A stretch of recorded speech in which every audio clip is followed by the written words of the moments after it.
መጽሐፈ ነገሥት ካልዕ ምዕራፍ 18 እንዲህም ሆነ በእስራኤል ንጉሥ በኤላ ልጅ በሆሴዕ በ3ኛው ዓመት የይሁዳ ንጉሥ የአካዝ ልጅ ሕዝቅያስ ነገሰ። መንገሥ በጀመረ ጊዜ 25 ዓመት ጎልማሳ ነበር። በኢየሩሳሌምም 29 ዓመት ነገሰ። እናቱም የዘካርያስ ልጅ አቡ ነበረች። እርሱም አባቱ ዳዊት እንዳደረገው ሁሉ በእግዚአብሔር ፊት ቅን ነገርን አደረገ። በኮረብታም ያሉትን መስገጃዎች አስወገደ፣ ችንም ቀለጣጠመ፣ የማምለኪያ ዐፀዶቹንም ቆረጠ።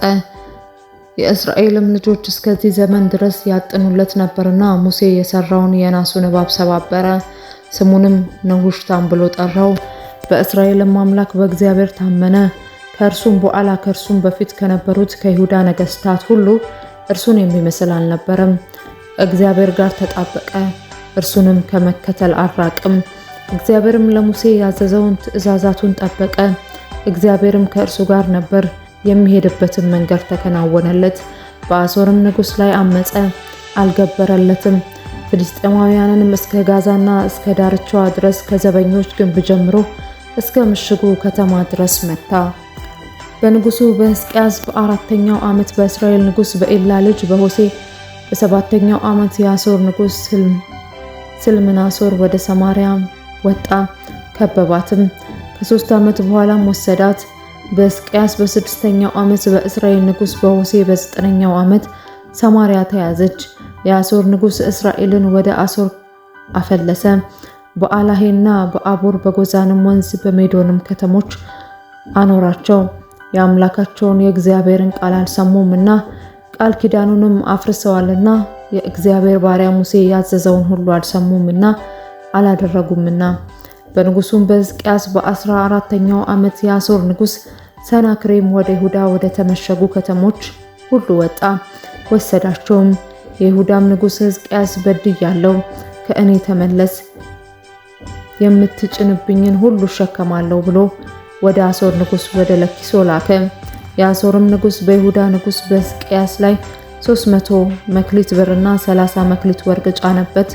ሕዝቅያስም በእግዚአብሔር ቤትና በንጉሡ ቤት መዛግብት የተገኘውን ብር ሁሉ ሰጠው።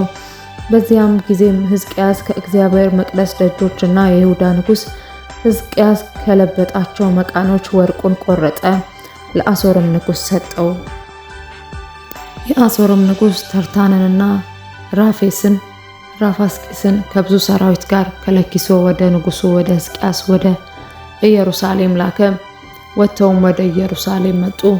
በመጡም ጊዜ በአጣቢው እርሻ መንገድ ባለችው በላይኛይቱ ኩሬ መስኖ አጠገብ ቆሙ። ንጉሡንም ጠሩ። የቤቱም አዛዥ የኬልቅያስ ልጅ ኤልያቄም፣ ጸሐፊውም ሳምናስ፣ ታሪክ ጸሐፊውም የአሳፍ ልጅ ዮአስ ወደ እነርሱ ወጡ። ራፋስቂስም አላቸው፣ ለሕዝቅያስ እንዲህ ብላችሁ ንገሩት፣ ታላቁ የአሦር ንጉሥ እንዲህ ይላል፣ ይህ የምትታመንበት መተማመኛ ምንድን ነው? የከንፈር ቃል ለሰልፍ ምክርና ኃይል እንደሚሆን ትናገራለህ። አሁንም በእኔ ላይ ያመጽከው በማን ተማምነ ነው? እነሆ በዚህ በተቀጠቀጠ በሸንበቆ በትር በግብፅ ትታመናለህ። ሰው ቢመረኮዘው ተሰብሮ በእጁ ይገባል፣ ያቆስለውማል። የግብፅ ንጉሥ ፈርዖን ለሚታመኑበት ሁሉ እንዲሁ ነው። እናንተም በአምላካችን በእግዚአብሔር እንታመናለን ብትሉኝ ሕዝቅያስ ይሁዳንና ኢየሩሳሌምን በኢየሩሳሌም ባለው በዚህ መሠዊያ ፊት ስገዱ ብሎ የኮረብታ መስገጃዎቹንና መሠዊያዎቹን ያስፈረሰ ይህ አይደለምን?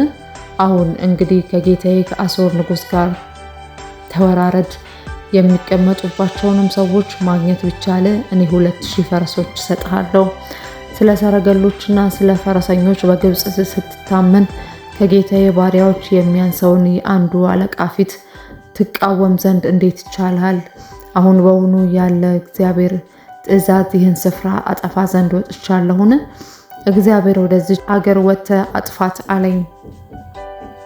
የኬልቅያስም ልጅ ኤልያቄም፣ ሳምናስም፣ ዮአስም ራፋስቂስን እኛ እንሰማለንና እባክህ በሶርያ ቋንቋ ለባሪያዎች ተናገር፣ በቅጥርም ላይ ባለው ሕዝብ ጆሮ በአይሁድ ቋንቋ አትናገር አሉት። ራፋስቂስ ግን ጌታዬ ይህን ቃል እናገር ዘንድ ወደ አንተና ወደ ጌታ ልኮኛልን? ከእናንተ ጋር ኩሳቸውን ይበሉ ዘንድ ሽንታቸውንም ይጠጡ ዘንድ በቅጥር ላይ ወደ ተቀመጡት ሰዎች አይደለምን አላቸው። ራፋስቂስም ቆሞ በታላቅ ድምፅ በይሁዳ ቋንቋ እንዲህ ብሎ ጮኸ፣ የታላቁን የአሦርን ንጉሥ ቃል ስሙ። ንጉሡ እንዲህ ይላል፣ እጄ ያድናችሁ ዘንድ አይችልምና ሕዝቅያስ አያታልላችሁ።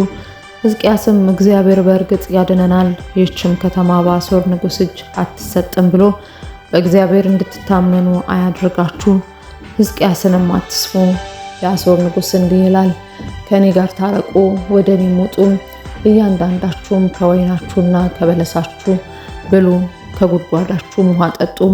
ይህም መጥቼ ምድራችሁን ወደምትመስለው ምድር እህልና የወይን ጠጅ እንጀራና ወይን ወይራና ማር ወዳለባት ምድር እስካፈልሳችሁ ድረስ በሕይወት እንድትኖሩ እንዳትሞቱም ነው። ሕዝቅያስም እግዚአብሔር ያድነናል ብሎ ቢያታልላችሁ አትስሙት። በእውኑ የአሕዛብ አምላክ አገሮቻቸውን ከአሦር ንጉሥ እጅ አድነዋቸዋልን? የሐማትና የአርፋድ አማልክት ወዴት አሉ? የሴፈርዋይምና የሄና የፂዋም አማልክት ወዴት አሉ? ሰማርያን ከእጅ ያድነዋታል።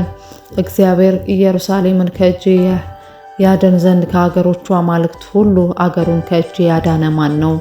ሕዝቡም ዝም አሉ፣ አንዳችም አልመለሱለትም፣ ንጉሡ እንዳይመልሱለት አዞ ነበርና። የቤቱ አዛዥ የኬልቅያስ ልጅ ኤልያቄም፣ ጸሐፊውም ሳምናስ፣ ታሪክ ጸሐፊውም የአሳፍ ልጅ ዮአስ ልብሳቸውን ቀደው ወደ ሕዝቅያስ መጡ፣ የራፋስቂስንም ቃል ነገሩት።